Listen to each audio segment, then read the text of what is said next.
तो कभी न कभी जरूर सुना होगा। समय में यात्रा करना साइंस फिक्शन माना जाता था, पर सब कुछ बदल गया जब 1915 में आइंस्टाइन ने जनरल थ्योरी ऑफ रिलेटिविटी को प्रपोज किया। अकॉर्डिंग टू दिस थ्योरी, हर सिचुएशन में समय एक स्पीड से फ्लो नहीं होती। समय अपने आप को धीरे या फिर तेज कर सकती है। टाइम की फ्लो एक्चुअली आपके स्पीड पर निर्भर करती है।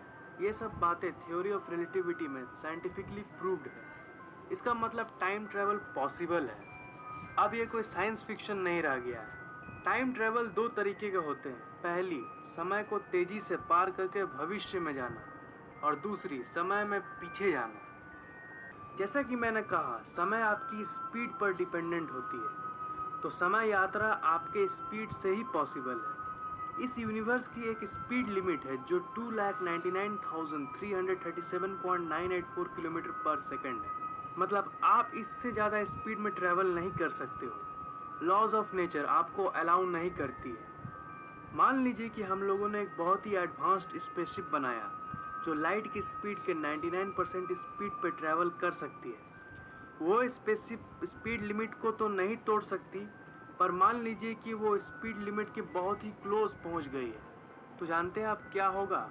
उस स्पेसशिप की अंदर की स्पीड बाहर की दुनिया की कंपैरिजन में स्लो हो जाएगी।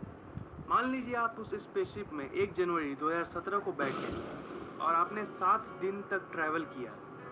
स्पेसशिप के अंदर तो सिर्फ 7 दिन पार होंगे, पर जब आप स्पेसशिप से बाहर निकलोगे तो आपको पता चलेगा कि 100 साल पार हो गए और आप एक बिल्कुल ही अलग दुनिया देखोगे।